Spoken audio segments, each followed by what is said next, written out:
Welcome in to this Wednesday edition Oxford Exxon Podcast. Chase Parham, Neal, McCready, Clark Ford at studio here. We've been IT this morning. We've been that's a good word for it. Yeah, IT is probably the best. Didn't get some stuff accomplished. IT is probably the nicest way to say it. We're here with you. Hope everything goes well here over the next little bit with you this morning. We will discuss Lane Kiffin yesterday. He spoke on Mike Leach, the transfer portal, and more. So we'll talk about that. Got some stuff going on around the world of sports as well as we get going. So good to see you guys on the stream. You have no idea how good it is to see you guys in the stream after the last 10, 15 minutes. So appreciate you, and wherever you're listening today, we will hit a lot of topics on a podcast brought to you every single day by the Oxford Exxon, Highway 6 West in Oxford. Lunch specials. Also, their hot case got ribs. They'll let you call ahead. They'll wrap them up, have them ready to go, wet or dry, ready for you there with the Oxford Exxon and all Blue Sky locations in Mississippi. Also, remember with the lunch specials, you get any size fountain drink and bread as well. And coming to you from the Clark Ford studio. We are Clark Ford's in Amory, Mississippi, 662-257-1900 is that number. Call it. Ask for Corey Clark. Tell Corey what Ford product you're looking for. He'll send you a quote within 15 minutes in business hours. Right to the bottom line. No hassle, no haggle. You get your quote. The rest completely up to you. You can shop that quote around. You can do what I've done, what I recommend that you do, and that's hop into a Clark Ford today, 662-257-1900. Guest at some point, probably not this week, will join on the Rafters music. If you get that solved by tomorrow, I will be quite impressed. We'll put it that way. I don't know. All right. Once guests join, that's where they'll be. At least between now and New Year's Eve, assuming they do. Fair enough. They'll join on the Rafters Music and Food Hotline. Rafters on the Square is the perfect place for your Christmas party or gathering. They can accommodate parties of 10 to 500. Great food with the Cajun flair, holiday drinks, and a festive atmosphere. Call Jeannie at 601-842-0948 to request a catering menu and reserve a date. Yeah, because, guys, if you're in the stream, number one, we appreciate all the feedback on the audio. The audio is tons better. Really impressed with that, to the point that I knew it wasn't perfect, but I don't know if I just understood exactly how bad it was until I heard it good, and I went, "Ooh, I knew it was bad. That's different." I knew it was bad. I just didn't know how to fix it, and I mean, I knew there was a lot to fixing it, and maybe I was just intimidated at the process of trying to fix it. And then, then like we've still got again, there's lots more stuff coming in the studio. We're nowhere near completely, frankly, broadcast ready, but we'll be back with you guys. Didn't want to miss many more days than we had to. Even like we've got extra lights and shadows on the TVs today versus yesterday, just stuff going on. So yeah, it is what it is. We're here with you. We'll hang out. Well, one of the things that we're going to do is when I get back from Boise, we're replacing the ring lights with the soft light, and I don't think that's going to reflect on the TVs because it's not as bright. Yeah. Boom, the way these are. Right. But those are going with us to Boise, so when they come back from Boise, we'll install them in here. Hope everybody is safe. No major damage. Apparently, I slept through a tornado warning last night here in Lafayette County. I'm not aware of any significant issues, but when I woke up, I saw they were telling people to take cover and whatnot. So Carson had soccer last night, and they had a weather delay. We didn't get home until Laura left when the rain delay happened because I was like, there's no point in staying. Because I didn't think they'd finish the game. And so she left, and I stayed and rode back with him after the game. And I turned on the weather at about 10:45, and there were tornado warnings. But the tornado warning, they expired at 11:15 as the storm was between Batesville and here. Oh, so it never actually. So we never. Okay, it never actually got here. They changed it to a severe thunderstorm warning, and it got here at about 11:40. It got here because, like I had told Laura, who was asleep. She was like, because we got the thing. There was a tornado warning, and she's like, panics about tornadoes. And I said, no, they just said it's not going to be a tornado warning. And then when that storm rolled through, she was like panicking, like, get up, get Carson up. I'm like, it's just rain. We're okay. You're asleep. Go back to sleep. It was going to take more than that to get your shoes on and get into the hall or wherever at that point. Yeah, and we'd had a night, so I was like, I'm not making him get up at this point. Oh, he's been pissed. Oh God, that would not have been. He would have needed to like be hearing the train at that point coming through the neighborhood. Yeah. OPD says Oxford got over 3 inches of rain in 24 hours. Wow. He was pissed on a game that they won. That's a good point. Tupelo, Oxford knocks off Tupelo 2-1, 2-2, and then 2-1 at penalty kicks in soccer last night. I think it was here in Oxford, right? It was here in Oxford. It's pouring down rain. Yeah. The next time someone tells me that soccer is not tough, I'm going to laugh at you.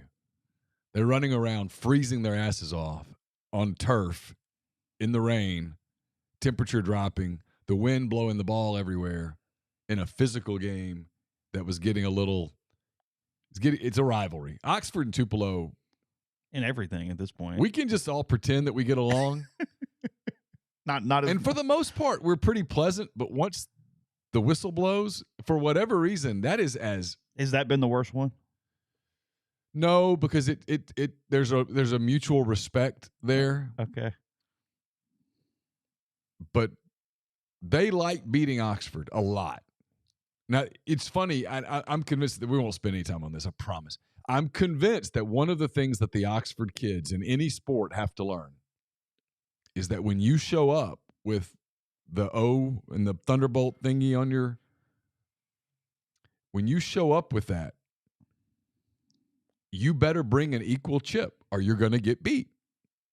And for Oxford kids, that's a hard thing to get because when I say this, I don't mean it as an insult. This is a wonderful town to raise kids. But Oxford's pretty affluent. The kids kind of get whatever they want, and the kids are a little soft. Not in a bad way. They can't help it.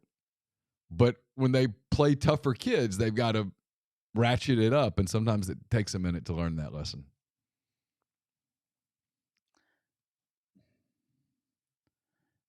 I guess you're in district play now, so you're just seeing the normal teams that we would see. And that was a big game for us last night because we lost to Starkville a couple weeks ago, so we had to have. How does the playoffs work in soccer in Mississippi? The first round team, the first place team, gets a bye.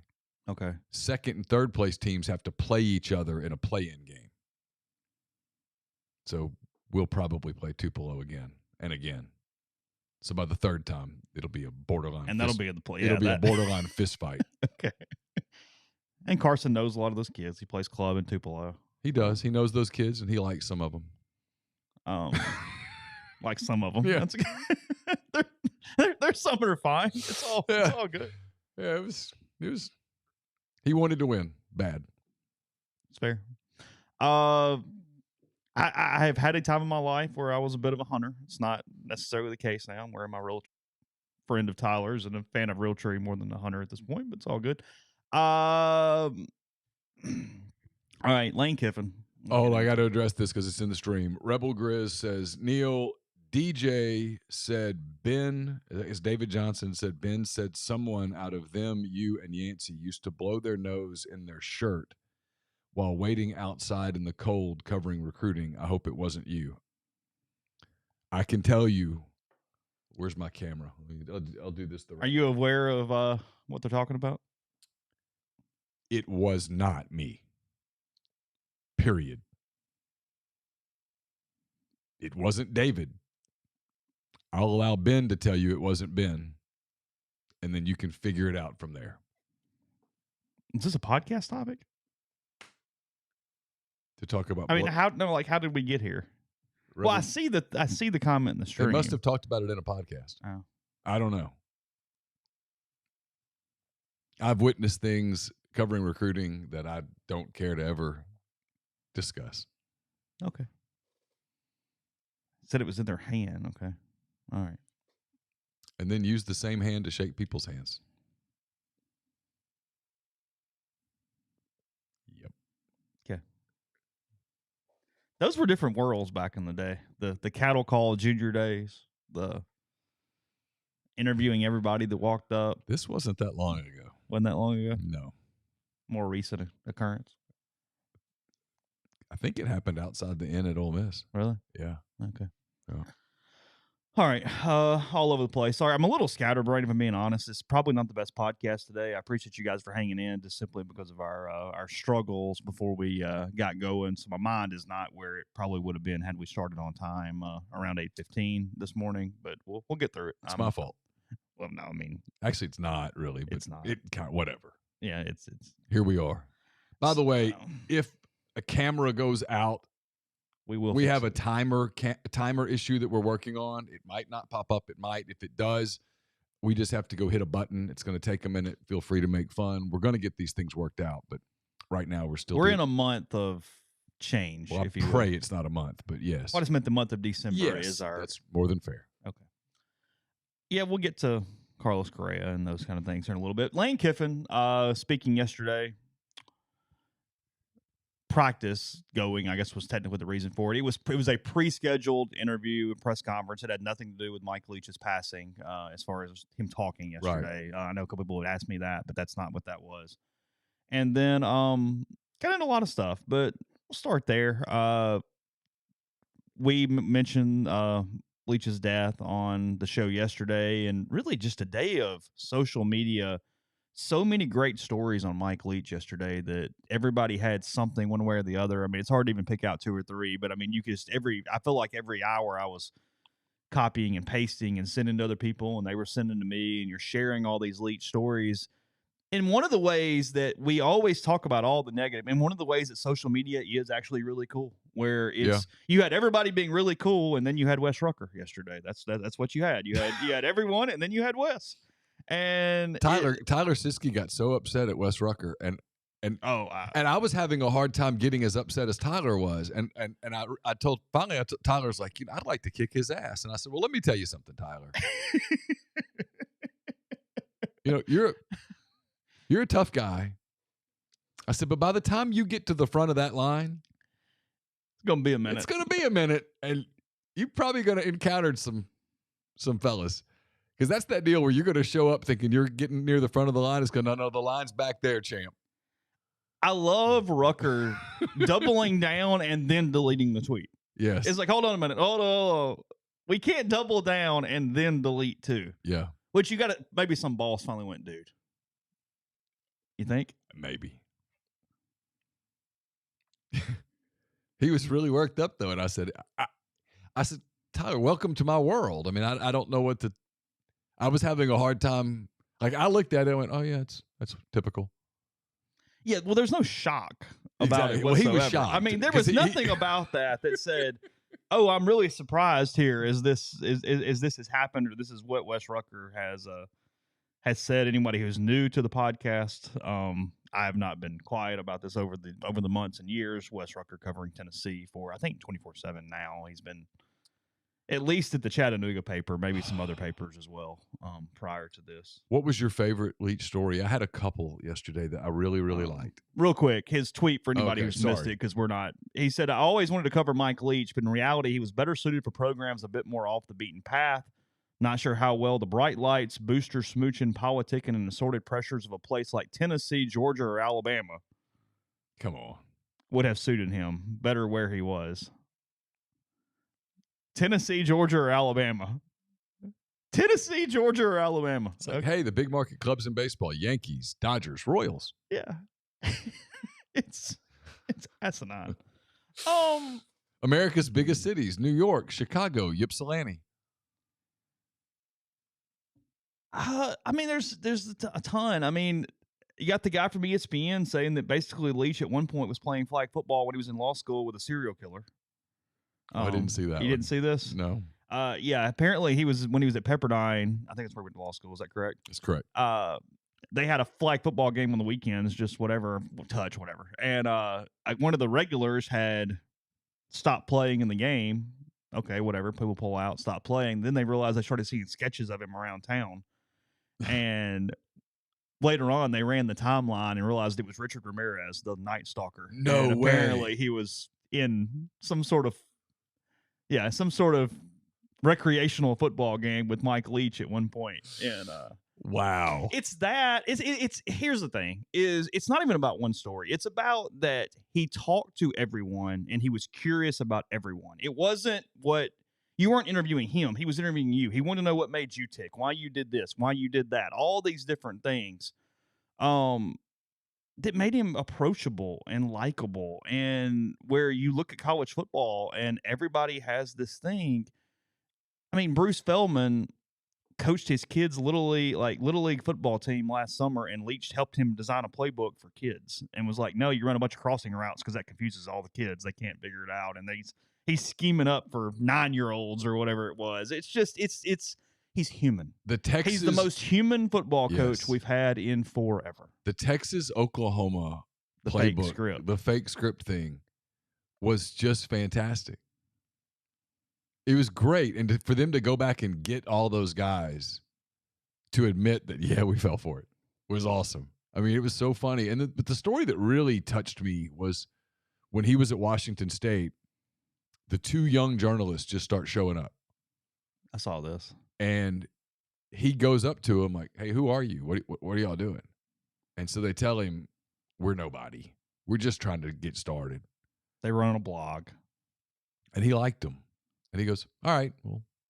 And he puts out a tweet basically that goes, hey, for all the best Washington State coverage or whatever, for the true scoop or whatever, follow these guys. And it kind of took off. And they were able to sell advertising where they could go travel with the team. And not with the team, but travel where the team was going. And they went to all these Washington State games and got to actually do real journalism for 2 years. And one of them, it launched a professional career. And for the other, he's a photographer now. Oh, really? But yeah, I mean, Leach didn't have to do that. The fact that he went to Brian Haydad's Christmas party, to me, just spoke. He sat down by Haydad, literally sat by Haydad, had dinner at his Christmas party, ate dinner with him.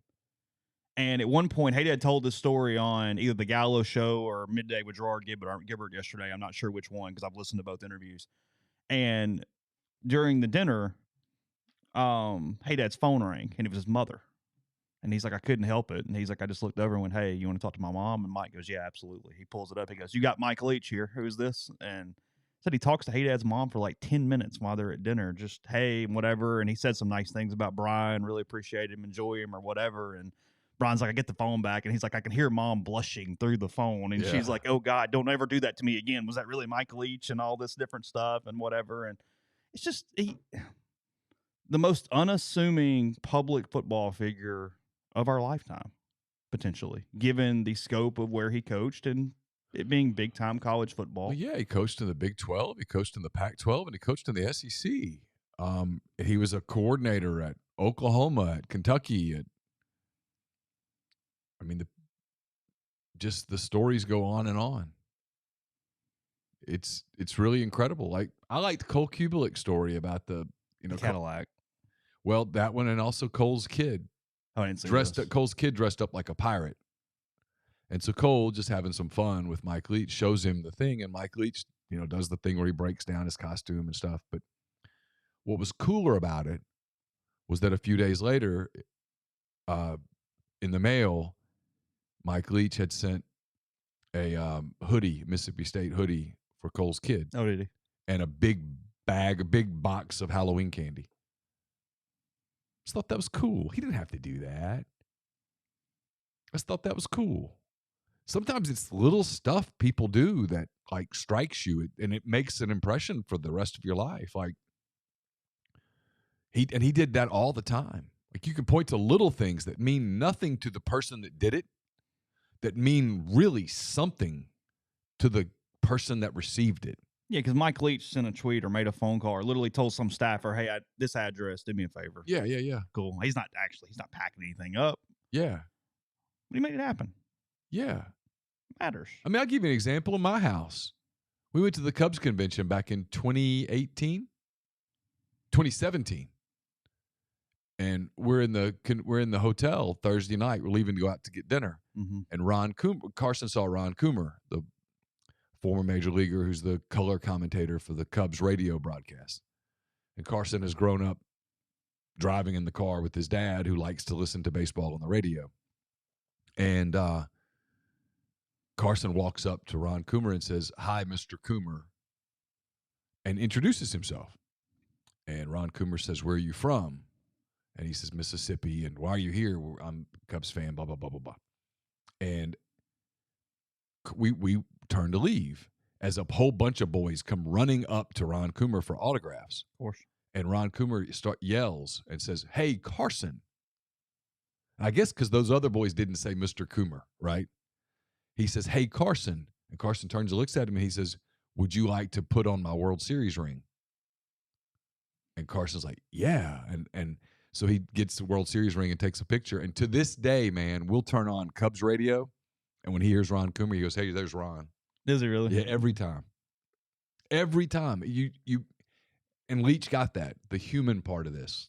Like you said yesterday, I think at one point, it's just football. And it is. And we're going to talk about the business of football in a minute, and NIL and all portal and all this stuff. And it is just a game. It's not, in the whole scheme of things, it ain't that big.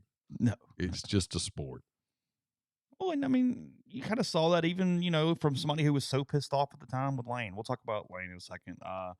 We come back from our break. First, let me tell you about Style Assembly, Oxford's newest women's boutique on the square. Clothing, jewelry, shoes, purses, sunglasses, accessories, and more. The folks at Style Assembly know it's a pain for guys to shop for ladies sometimes, so they simplify the process with wish lists.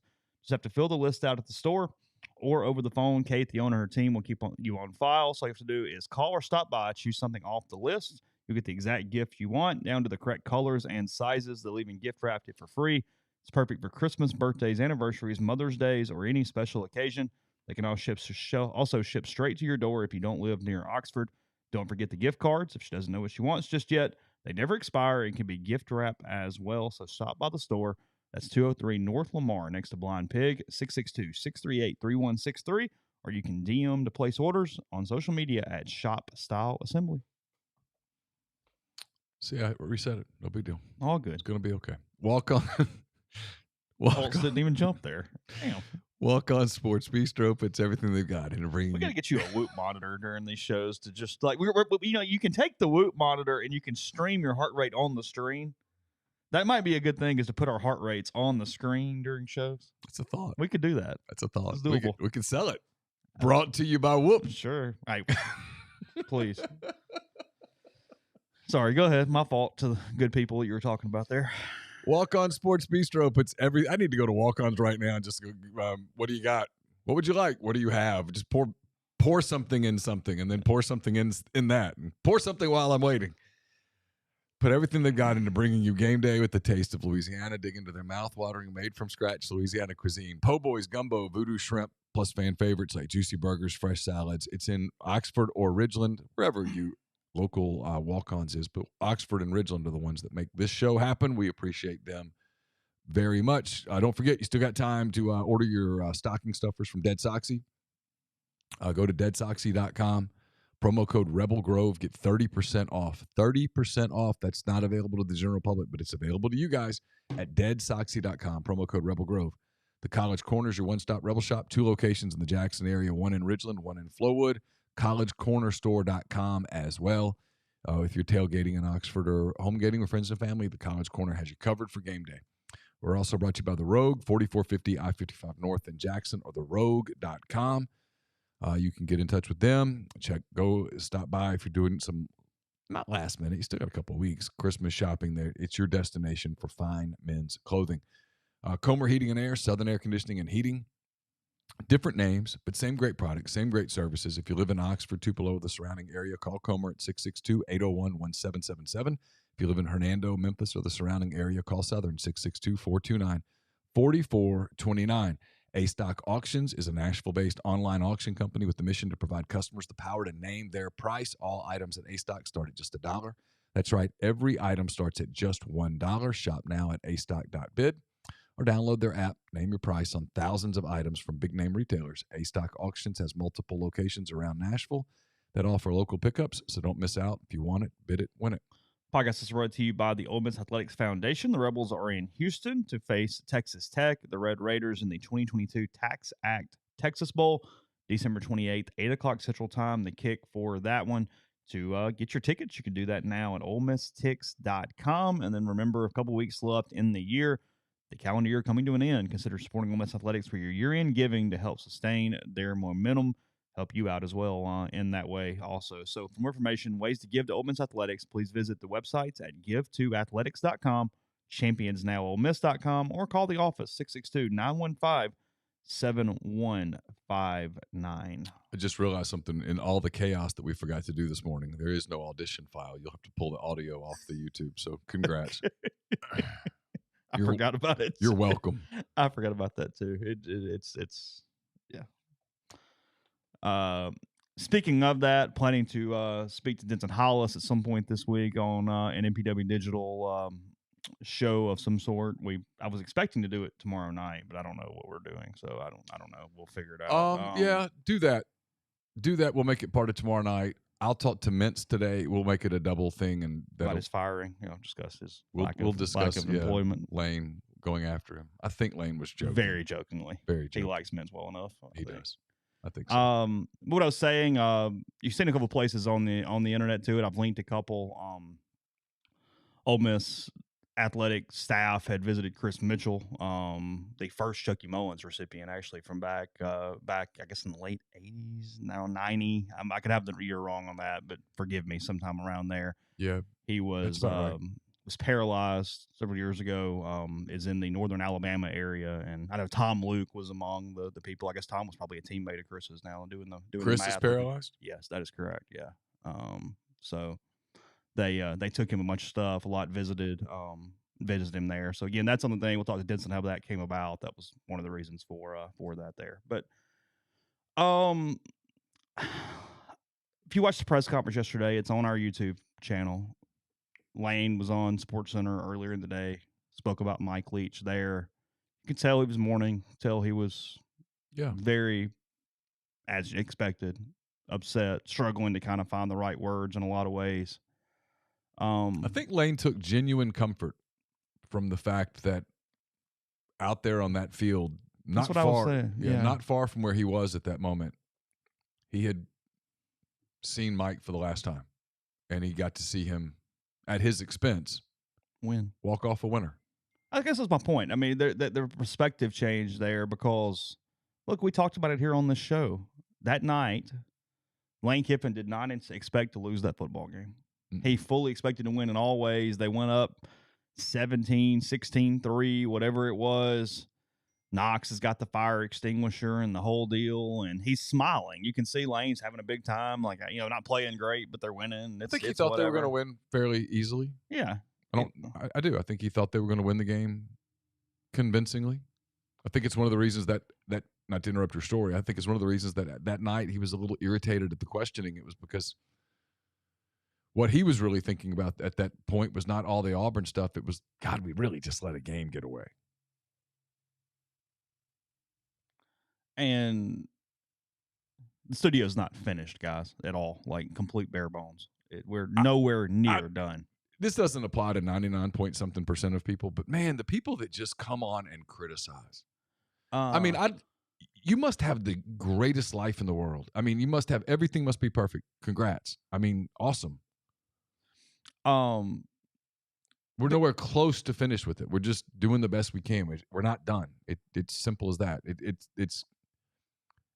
It's quite a process. I don't know how to do it, but I could show you a camera of all the boxes and stuff that we've done. I mean, it's a lot of stuff. There's a lot going on. So Lane was pissed that night. He was really, really pissed.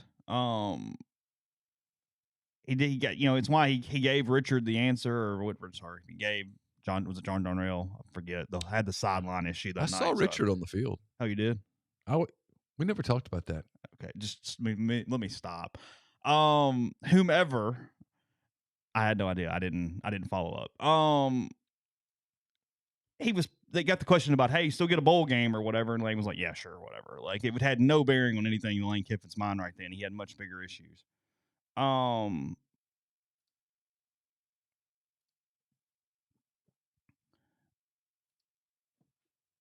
But this happens, and I think it's legitimate. I mean, he mentioned multiple times, hey, he wrote it in Lane's statement. Lane wrote it in his statement. Got to see Mike walk off a winner. He got to hug him. He got to be with that moment. And Lane revealed also that I forget his exact words, but something like as he was talking to him, he thought something was off health-wise.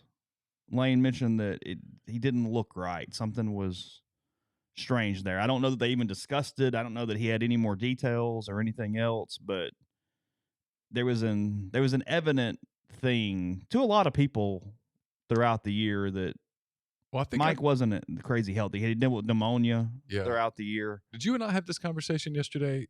I don't know. A year ago, I went to visit the girls in Fayetteville, and Mississippi State was playing there. And our seats were across the field from Mississippi State. It was a really close game.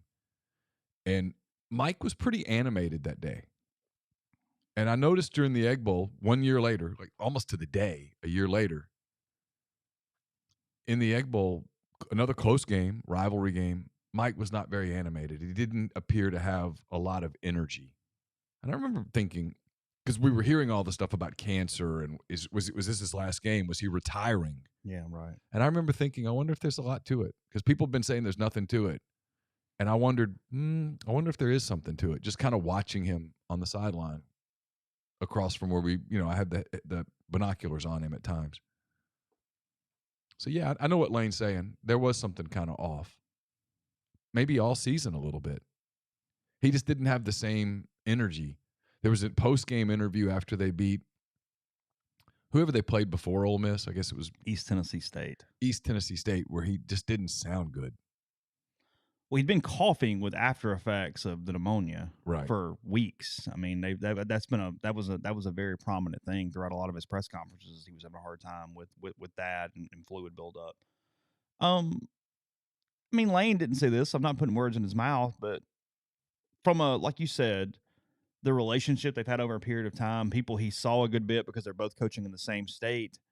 He probably had as comfortable and as close as a relationship to Mike Leach as anybody he coaches with at this point. Yeah. Because of just proximity and the way they sort of are an odd couple and played off one each other in a way. And look, they get complete credit, like we said yesterday, of turning the temperature down a little bit. I mean, their message for both of them the whole time has been, hey, we can be incredibly competitive and we can do all these things, but it's within reason here, guys. And I think Lane said we can still love each other. Yeah, I think he did. That's what he said.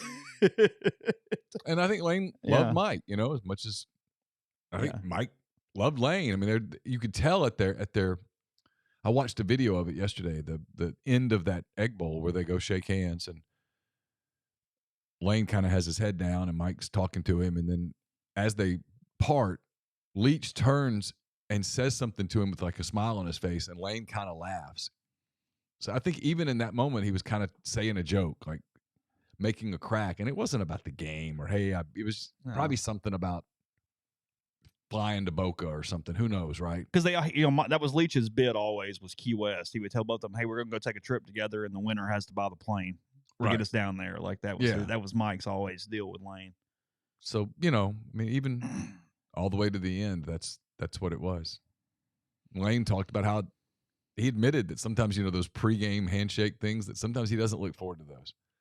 And that was one that he did because he just never knew where the conversation would go. And it was so funny that he said we'd have to say, hey, coach, I got to go. We got to coach. We got that clock's running. We got stuff to do.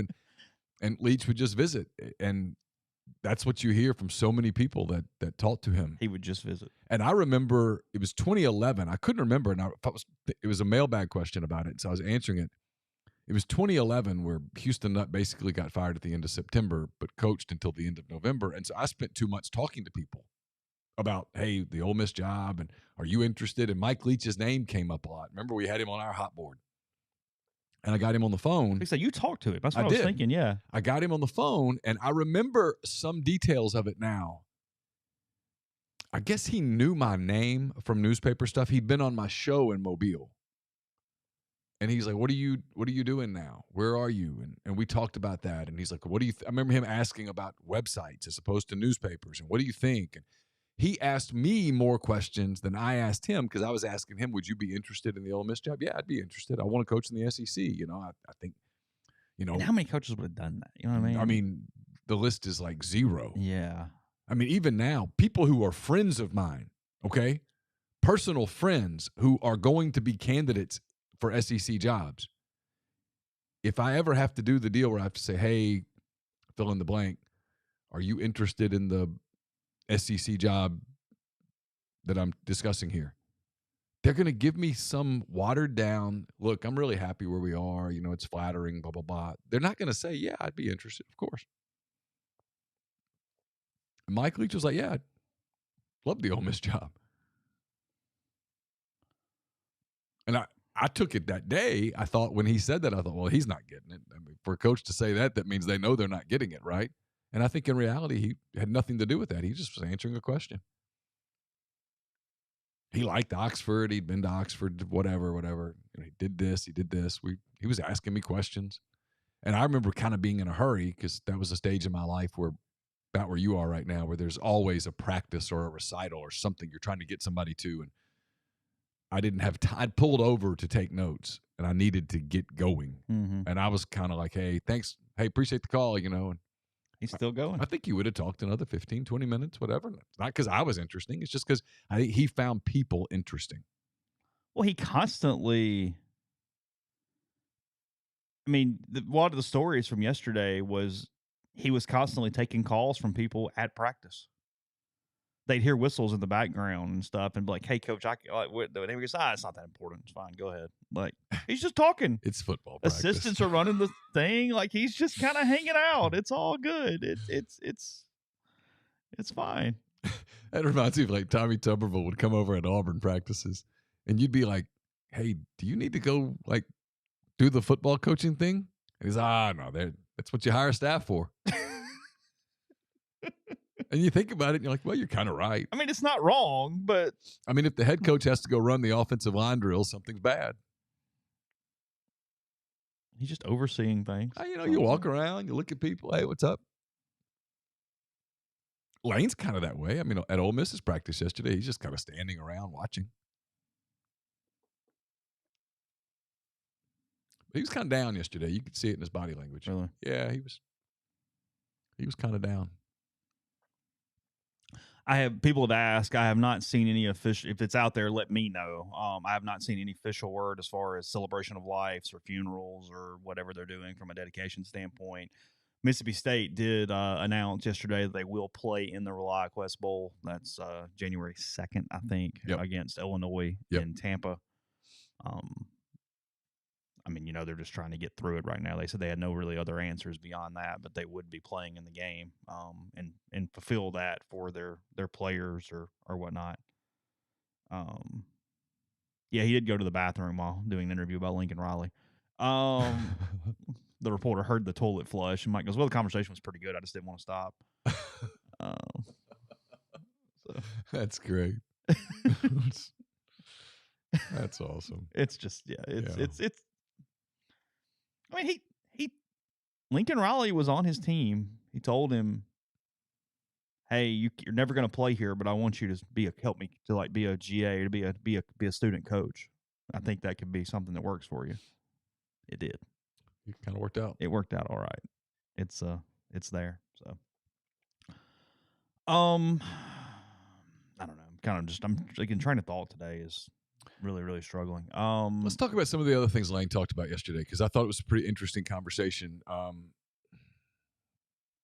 pull up real quick before we do that, because I was going to use the whole next segment on that in a second. All right. Is just baseball fans. Correa goes to the Giants quickly. I mean, you don't seem to be overly frustrated here, but I've Are the surrendered. Cubs just not moving? I mean, are they officially they're not a small market team by any stretch, but what is going on? Did they offer a competitive deal? I guess is my question. I don't know. I have to, as much as I want to say, oh, all the baseball writers were wrong. My experience with reporting is when a lot of people are reporting the same thing, they're not all wrong. Over the last few days, people were not listing the Cubs as a favorite for Correa. So I don't know what happened. Here's my theory, and it's fairly educated, but I will preface it with I could be wrong. I don't cover the Cubs. I don't know anyone in their front office. I do know a couple of people in their organization. I've run this by them, and they've told me that they think I'm right. Okay? They have this computer program that they run. It's an analytics program that not only goes into, where to position people and all that stuff, but it goes into valuations of players. Sure. And I think they're hostage to it. And I think what happened is they run their computer programs about Carlos Correa, about Xander Bogaerts, about Trey Turner, Aaron Judge, Carlos Rodon, Kodai Senga. Run the litany of players that they've not gotten this offseason, despite the, quote, checkbook being open, end quote. And I think that the computer says that he's not worth that. So by God. So at the end of the day, so what do you do now on Dansby Swanson? Because I guarantee you the computer is going to say Dansby Swanson's not worth $250 million. But guess what, Chase? If the Dodgers pay you $250 million, that's what you're worth. If someone comes to me and goes, I'll pay you $2 million a year to cover our team, suddenly that's what I'm worth. Yeah, it's not your problem whether that's going to be generated back into anything. No. Not even a little bit. Right. So you want Carlos Correa? And look, Carlos Correa is 28 years old. Is he going to be the Giants shortstop in 13 years? No. Almost assuredly not. So the whole 13-year thing, all that is just to lower the annual average value of the contract for tax purposes. Yes. Obviously, the Giants are going to be eating some money on the back end of this deal. The Giants and the Yankees and others are gambling that the sport, which apparently is incredibly healthy financially. The next person that says baseball's dead, I'm just going to point to this offseason and go, doesn't look dead. Doesn't look dead. Those obviously the Giants are gambling that the sport is so healthy that in the last, 3-4 years of Correa's deal where they're eating some money, it won't matter. They will have gotten their value out of him. He's going to play shortstop for a few years. They'll move him to third base in a few years. He'll play for a few years, and they'll figure it out. He's not playing for 13 years.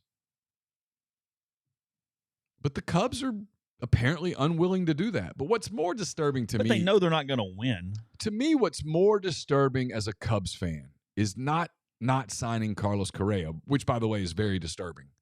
What is more disturbing to me is watching the Atlanta Braves deal for Sean Murphy. Yeah. You could have made that deal. You could have done that deal easily. You chose not to because you're being stubborn or cheap or something. Oh, and then the Braves throw Milwaukee into that deal, who actually gets some pretty decent pieces and came out for nothing. Okay. Like they were the third team that just sort of benefited from that thing a little bit. I mean, Milwaukee got William Contreras, all-star catcher. The Braves upgraded at catcher. I love Murphy. I think he's terrific. I'm totally serious with this. Like, I wish I were a Braves fan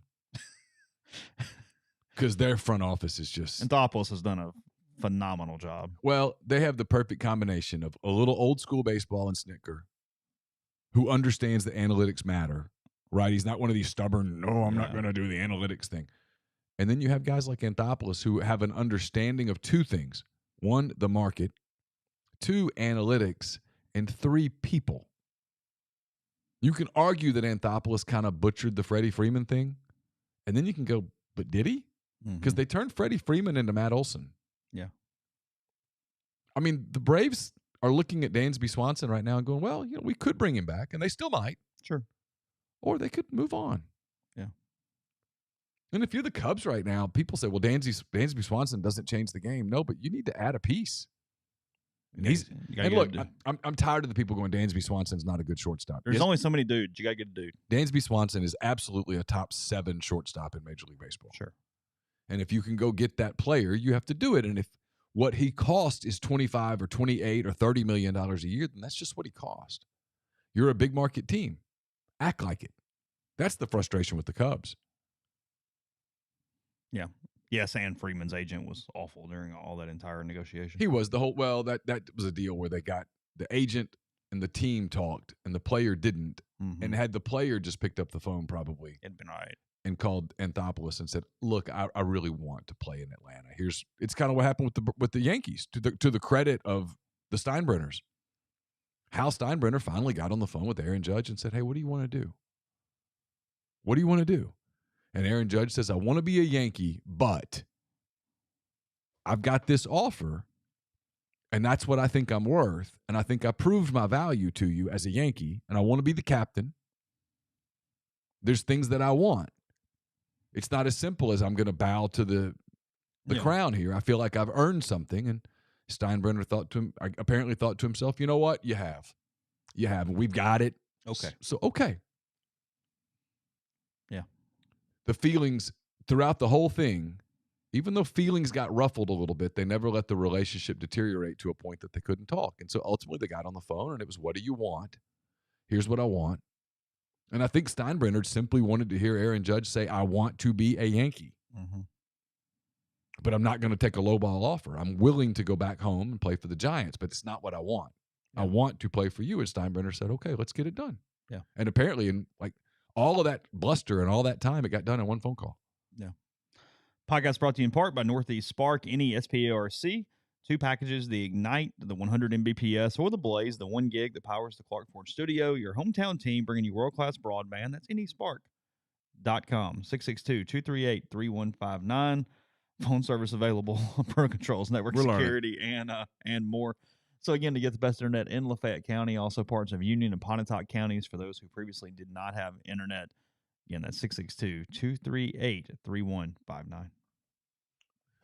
We're also brought to you by Solutions RX, probiotic multivitamin supplement company created by Ole Miss Pharmacy alum Chris Cornelison right here inside Mississippi. I tell you about it all the time. They've got all sorts of support items, prescription support, vitamins, other things. Go to solutionsrx.com, enter the promo code OEP at checkout to get 10% off your first order. Game Changer patches, the only 2-patch system available in the market to stop hangovers before they start. You got the overtime patch. You've got the game time patch.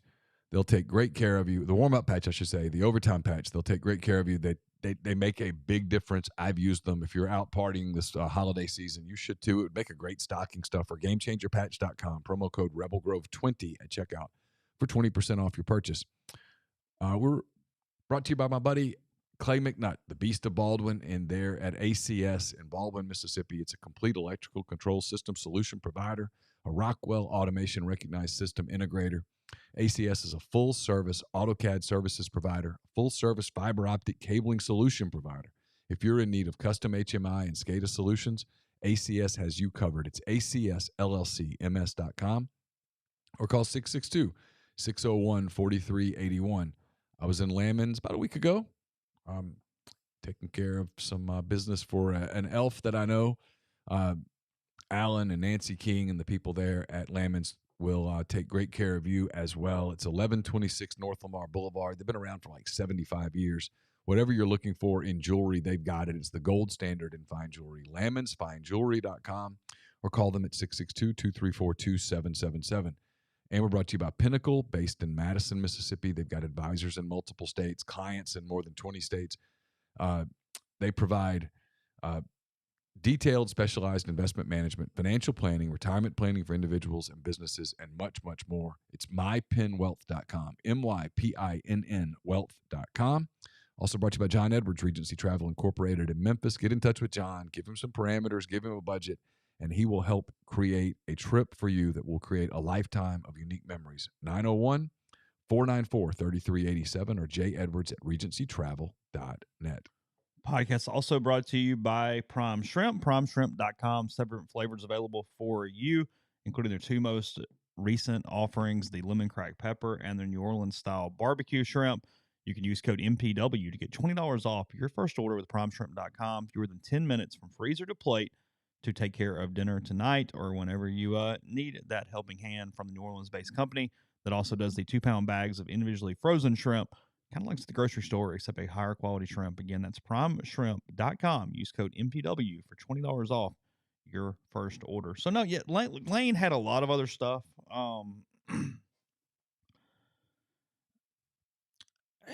Not even personal frustration, just sort of where he sees recruiting, sees the portal, sees NIL, pay for play, sees that whole deal right now.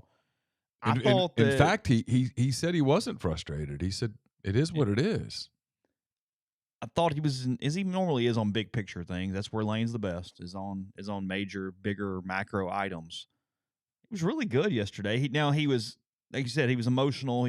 You could tell emotionally tired from the Leach situation, but he was honest. He just wasn't as long winded as sometimes he gets on some of those on some of those comments.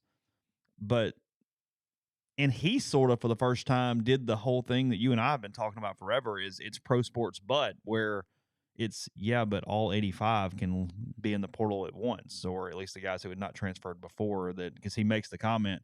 Well, I mean, wouldn't every player jump in into free agency if they had the ability to do that? Here's the quote. Yeah.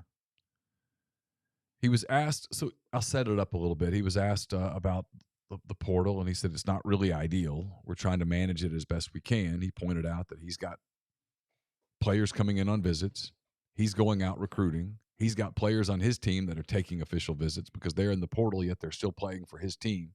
Literally yesterday, Braylon Brown caught a really good pass in practice, and later in the day was in the transfer portal.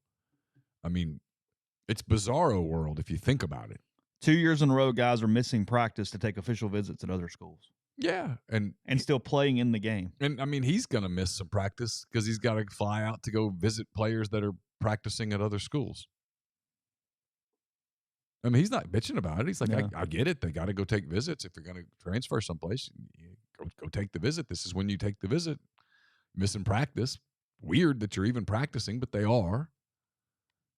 Like Luke Altmaier's out there taking quarterback snaps. Jackson Dart talked about it. We wanted Luke to stay around, but Luke's looking for a home. I mean, it's bizarro world when you think about it. And he says, it's not really ideal. He talked about how he advocates letting portal players sign something to stop the recruiting process. He says, noting that, as I've been saying, this goes until late January. Right. His quote is, that's a long time for a lot of people chasing a lot of people around. But he was asked a question about what's in the portal. Is the portal more talented now than it was a year ago? What's in it? And he says, well, now you have all kinds of people going in. You have more better players going in the portal because they want to make more money. The portal initially was people were going in because they weren't playing enough, or the system or coaching changes. Now you have a lot of kids going in that are very happy where they're at. We talk to them and say, why did you go in? They want to make more money. You can't fault them. How many NFL players wouldn't opt into free agency if they had the choice every year? You think about that for a minute. You're Jamar Chase. Okay? You have a great rookie year with the Bengals. Just tear the world on fire. You can opt into free agency. Even if you're perfectly happy in Cincinnati, wouldn't you? Wouldn't you opt into free agency every year? Of course. Just why not? What if? What if the Jets go, hey, we'll give you $80 bazillion? And then you go to the Jets for a year and you have a big season. Wouldn't you opt into it again? Because maybe you heard that the Rams were looking to pay $82 bazillion. Right. It's kind of where we are. And you have stronger opinions about this than I do. I've already hit the point where I'm like, just kind of the way it is. Yet I watch it and I think about it and I think this is going to turn fans off. And you feel passionately about that. I don't even know that I do. I just kind of look at it like, But I think it hits all tentacles. It goes in a lot of different directions. Yes, look, is it going to turn fans off? 100%. It's going to turn fans off in all the ways we've talked about. I don't have to regurgitate all those. But here's what it's also going to do. With the portal being this volatile and so many guys jumping in, look, Georgia will be fine. Alabama will be fine. Ohio State, whatever. But Sure. outside of that really top group, and I mean a few schools, Mm-hmm. and frankly, even then, you've got to get the right guys. You got to get the right portal guys. You see that at A&M, Ole Miss, where, hey, some dudes didn't pan out. I mean, some did, whatever. You're giving these huge salaries, and everything's on this emotional year-over-year deal. I think it's possible you're about to see more volatility in records and more volatility in teams taking that 1 year plunge, that 1 year up, and sort of being all over the place, and how admin handle that, how coaches handle that, how fans handle that. When you're counting on the portal, you're counting on recruiting, and 1 year it just didn't hit, and by God, you had to replace these guys. And it didn't work out for you this year. Well, in a combination with that, the two teams in your division that are sort of even with you, they did hit on a couple of those guys. So suddenly 8-4 is 5-7. Suddenly 5-7 is 9-3 because some magical thing happened 1 year. Because when you're building through high school recruiting, it takes away that 1 year jump as much because it's about development and dudes and whatever and whatever and whatever. The portal opens up so many different opportunities where it almost becomes like damn basketball, where one dude, you get one recruiting win or miss or whatever, and it's shaping things into actual win changes. It's so funny that we're having this conversation because we did no show prep on this because our show prep was spent trying to figure out how to get a live stream going. I talked to a coach yesterday, not in the SEC, who said, it's kind of like the old JUCO recruiting in a way. He said you could depend on if you just got into the habit of recruiting nothing but JUCO guys, or half of your class was JUCO guys, 14, 15 JUCO guys. He goes, you could count on a handful of those guys hitting, no doubt, now. And they were older, maybe more mature, certainly tougher because they'd come from environments where you either had to be tough or you probably didn't make it. And he's like, and sometimes that worked. And he pointed at a couple of teams. Like there were a couple of Ole Miss teams, certainly a couple of Mississippi State teams that were really good with a lot of JUCO guys. And he said, but when it didn't go well, boy, you knew it. He's like, I was like, what do you mean? He goes, well, because when it didn't go well, those kids weren't really invested in your program. Mm-hmm. They were there. And he goes, and they didn't give a shit when it went, pardon my language, when it went bad and locker rooms kind of got torn up. Teams weren't very tight. He said, and teams that should have won 7 or 8 won 4. Sure. And you wonder in the portal when guys just become mercenaries, is that what happens? What happens when a season hits a rough patch in late September? Do you recover? Because there's no investment. There's no buy-in. There's no, this is my guys, my team, all that stuff. It matters. Well, look at some of the... You've seen Ole Miss teams do that where now they kind of like each other. They're together. They sort of get through that. 2 of the favorite teams I've ever covered. One was 2000 Auburn. Okay. And one was 2012 Ole Miss. Okay. And another was 2008 Ole Miss. That was a fun team to cover. What did all 3 of those teams have in common? Bunch of guys that had been there for a long time who had lost together, who'd been through adversity together, had sucked together, frankly. And when the winning started, or when they just all, by the end, those teams were tight. I mean, like that Auburn team that I covered in 2000 that went to the SEC championship game and lost. That was a tight team. Those kids loved each other. That Ole Miss team at the end of 2008, that was not only was that a tough team, that was a really tight team. Mm-hmm. They cared for one another. Had big chips, but in good ways. Hey, no, we're it's us. 2012 Ole Miss. I mean, you remember how devastated that team was when they lost to Texas A&M. Well, you don't get that devastated if you don't care. God, that night. You don't get that devastated if you don't care. You want to find out how close a team is? Let them lose a heartbreaker. Yeah, sure. Watch them. You'll find out how exactly, without a shadow of a doubt, how much a team cares.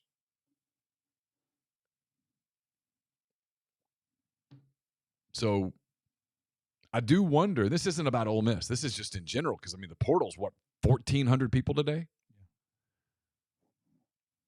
When you're adding 15 portal guys a year, we'll do the math on that.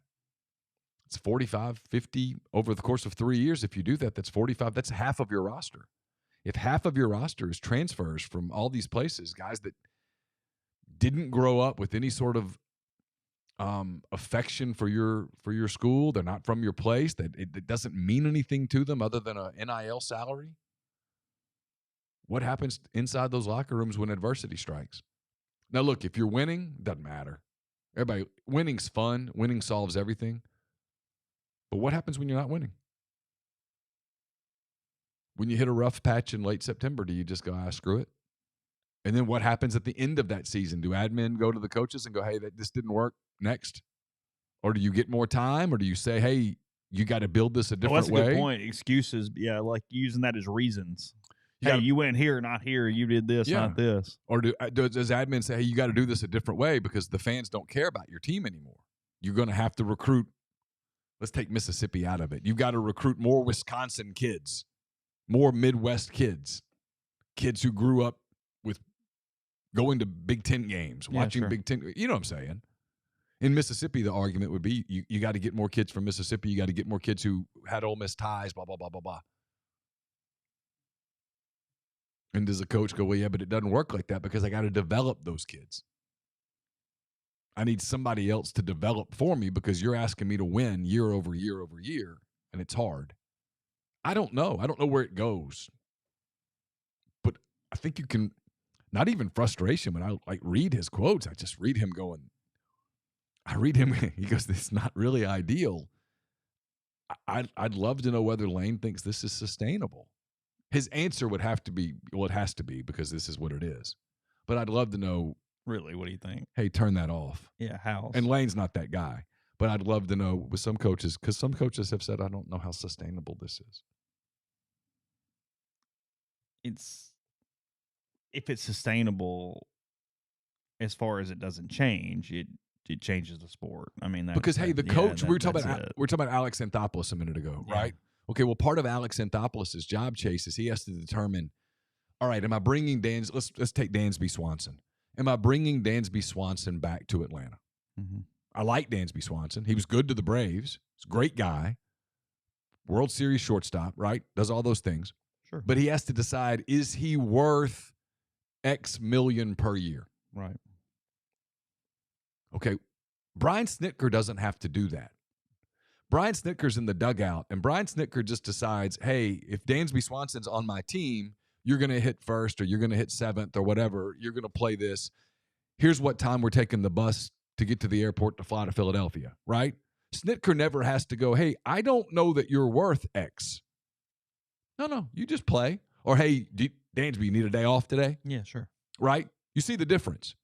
Oh. We're asking these head coaches to be the head coach, the GM, and the GM. I got to manage the money. So going back to my Braves analogy, if Ozzie Albies gets pissed off that – I'm just making shit up, sorry. If Ozzie Albies gets pissed off that Dansby Swanson comes back to the Braves at $27 million. He's not mad at Brian Snitker. He's going to take that to Alex Anthopoulos, not to Brian Snitker, because Brian Snitker's going, I didn't give him any money. Yeah. I just hit him first. I just put him at shortstop in the same way I put you at second base every day. Yeah. I didn't do any of that. I wasn't involved in that. Well, Lane Kiffin and coaches like Lane Kiffin, they don't have that luxury because they have to ultimately be the guy that makes the call that, yeah, this running back is worth $300,000. There's a wide receiver that is – I heard the price yesterday. So you got to decide, is that wide receiver worth that price? And if he is, and you bring in 4 other wide receivers, and they're more productive than that wide receiver, are they going to go, hey, he's making this? Yeah, are they suddenly worth Why the am price? I not making this? These are things that you never really had to deal with before. Because in the past, who gave them the money? Boosters. Yeah. Under the table. Yeah. And the coach could go, hey, I wasn't part of that. Now, is that plausible deniability? Sure. But the coach could go, I have no idea what wide receiver X makes. I didn't do that. I didn't put the money in the shoebox. Talk about it. And nobody talked about it. And so now it's talked about. It's out. It's in the open to some degree. And so when the player goes, what's so-and-so getting? How come I'm not getting that? I'm more productive. Yeah, no, the portal's still very young, but that doesn't mean that cracks do not still happen when something's young. I mean, you can still break something down before it has a chance to fully iron out what it's supposed to look like. And you have to assume it'll adapt, but to adapt, as we talked about the other day, you've got to get out of this pro player thing where they get anything they want. It hadn't yet. It has to reverse course a little where there's not just this complete leverage that makes no sense to the players. That is where it will have to change, and we're nowhere close to that. That's just where we are right now. Johnston Hill Creamery, johnstonhillcreamery.com. Their holiday menu is active. Been telling you about it for a while. If you need to take care of those cookies for Santa, you can get a 1 dozen mix of 3 different flavors. Their shortbread, their brown butter miso chocolate chip, and the gingerbread, the kid boxes. Told you for a while they make great teacher's gifts if you still need a last-minute one for that. Or their holiday artisanal cheese boxes. They make all their cheeses locally and in-house every day. Also, their charcuterie box, which is outstanding. So plenty of different options there with Johnston Hill Creamery, 662-419-9201 or cheese at johnstonhillcreamery.com. OPA on the Square is a perfect place to plan your Christmas party featuring fabulous food, craft libations. Let OPA host your company dinner or festive party event. They can accommodate up to 200 guests. For catering or booking information, contact Jeannie, 601-421-7147. Got a mailbag up at rebelgrove.com. It's brought to you by Whitney McNutt of Tommy Morgan Incorporated Realtors, serving you for all of your real estate needs in Oxford and Tupelo. She sells condos, land, commercial, and residential family homes. You can reach her at 662-567-2573 or 662-842-3844. We're brought to you by Service Specialist Staffing and Recruiting Agency. Been telling you about them for a long time now. They host Neal's Picks, or sponsor Neal's Picks. We'll have that up the end of the week with our bowl picks. If you're looking for a job, they can help you pretty much across the board. If your company is looking to hire quality, hard to find talent, they can help you as well. Get in touch with Will, Sydney, or Kelsey at 662-832-5138 or check out their new and improved website, servicespecialistltd.com. Don't just accept what you see, but imagine something new. Step forward. Chase after a better version of yourself. Every day, Corinth Dental is helping people reinvent themselves one smile at a time. Dr. Bubba McQueen, Dr. Jenny Beth Hendrick are devoted to restoring and enhancing the natural beauty of your smile using conservative, state-of-the-art procedures, including Invisalign. These clear aligners are the virtually invisible way to improve your smile. So call Corinth Dental today for a no-cost digital scan of your teeth. Let them show you the way to a straighter, healthier smile. 12 months, no interest, no down payment financing available at corinthdental.com. And if you're a displaced corporate executive wanting to put your career in your own hands, maybe you're an experienced entrepreneur wanting to diversify, Andy Ledecky can help. Andy's a longtime Rivals board member, diehard college football fan, franchise veteran. He owns multiple franchises and businesses, uses his expertise to help others find their American dream through a very thorough and free consultation process. So call Andy, put your life and career in your own hands. It's 100% free. You have nothing to lose. It's myperfectfranchise.net or contact Andy at myperfectfranchise.net or 404-973-9901. Podcast is brought to you by G&M Pharmacy, 662-236-2222. They deliver locally in the Oxford area, and they offer MedSync for your prescriptions the same day each month and take care of you. You can also transfer your medications over to G&M and let their community pharmacy handle everything moving forward. One call, and they take care of the rest for that. Again, that is 662-236-2222. Should Mike Leach be in the College Football Hall of Fame? Do you make an exception or not? You have to have a 60% winning percentage to be eligible. He is at 59.6. Oh, yeah. I mean, you know me in Hall of Fames, Halls of Fame. Asking the question. Yeah. Generations from now, when you're walking your kids through the Hall of Fame in Atlanta, Mike Leach would be someone you could talk about. Why not? And a lot of what he did is not necessarily winning. That's not. Well, and at places that don't typically win, he did win. Yeah. Washington State's not exactly the perennial power. There are big football minds that said from a high school and college football standpoint, he was the most influential offensive person over the last 40 years on how there have been trickle-down effects to that. Yeah. If that is the case, you're a Hall of Famer. Lane you have had a drastic impact. Yeah, Lane has basically said that. On the sport at that point. I mean, a lot of his concepts led to, not only air raid, but some of the Brile stuff that he did at Baylor, to on and on. A lot of people studied Mike Leach. Like, what was he doing? Yeah, I don't have any problem with that. It's just a crazy stat. This is not in relevance to the Hall of Fame conversation. He coached more teams that averaged at least 470 yards passing per game than all other coaches in FBS history combined. Wow. Now, that's all they did. Yeah. But, yeah. Well, I mean, Mike Leach is the ultimate guy. And now, look, they ran the ball a little more this year. They were actually pretty good at it. Yeah. Or Pete talking about that. Yeah, he's adapted in ways. That was... Lane talked about that yesterday. He said that he was always true to his system, but he wasn't the guy who didn't find ways to adapt for whatever situation he was in, that he could alter his system based off what is necessary to move the ball and to win games and to score points at that point. But Mike Leach never believed it was 50% pass, 50% rush. That was not balance. Balance is making sure every player on the field had an opportunity to get the ball and score, and you had to defend. I'm not going to do the chasing space or longo terms there, but everybody was a potential factor in the game. It wasn't just do this over and over and over again. But yeah, I don't know. It's interesting. We talked about this the other day after, I guess, the penalty kicks. Argentina has moved into the World Cup final. They will play the winner of Morocco and France. That is today. Did you watch any of that yesterday? None. No, that was not. Messi was amazing. Was he? Yeah, he really was. It's not a shock. 2 o'clock, 1 o'clock, something like that for the other game today. 1 o'clock. I think it's 1, 2 Eastern, 1 Central for that. But interesting poll here said tiebreaker methods for soccer. The Athletic ran a poll, asked mostly Americans what they wanted to do with penalty kicks and whatnot, and a golden goal took 51%, where you just play it out until there is a winner. I'm for that as well. Me too. But what I'll tell you, and this did get 21% of the remaining vote, is what the MLS used to do back in the day with the hockey style shootout, where instead of getting the ball, how far is it? 15 yards? I think so. 10, 15?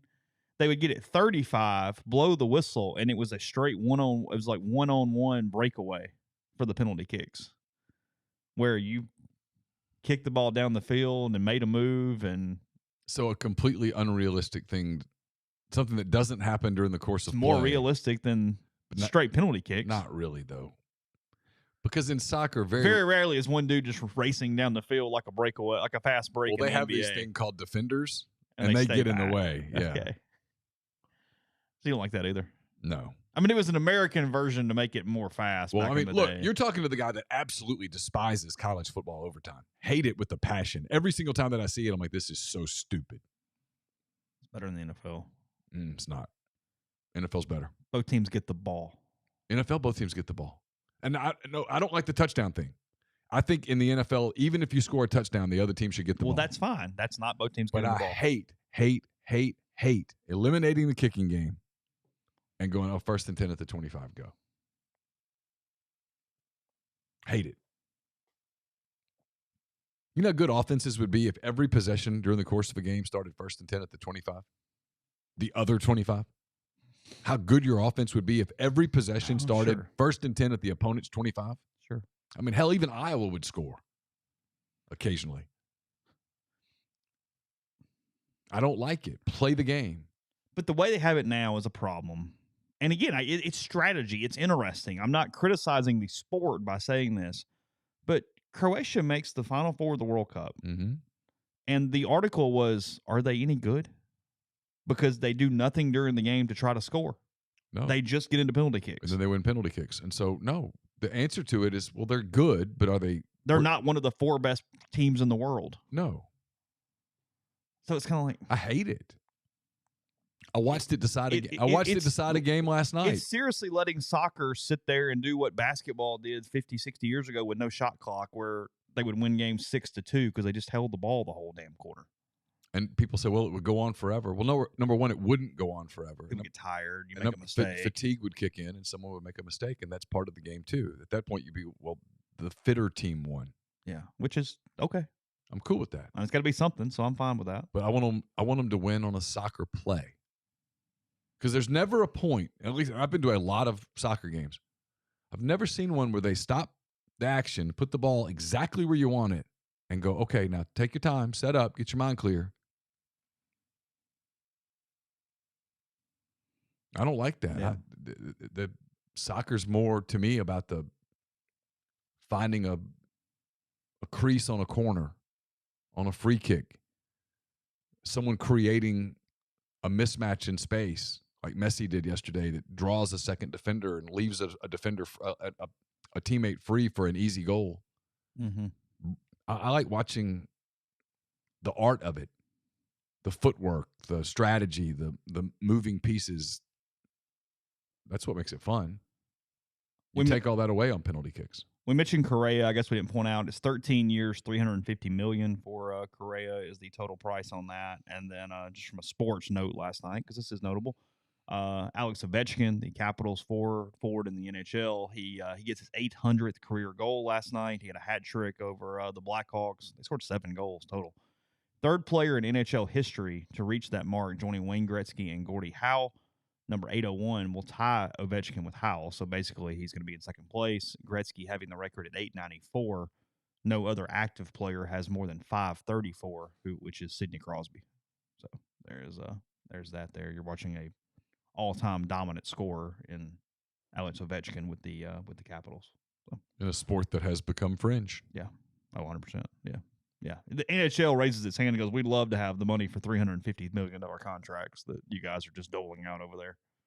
Love to be that unhealthy. Yeah, for sure. Right now. So appreciate you guys for hanging with us today. I know it was a little late, but we got to you best we can. Again, we're still setting everything up, getting it ready. But we didn't want to be away from you for too long, so we'll do the best we can. We'll see you again tomorrow morning for another show. Be in podcast form everywhere that you find it. So check rebelgrove.com in the meantime, and we will talk to you then.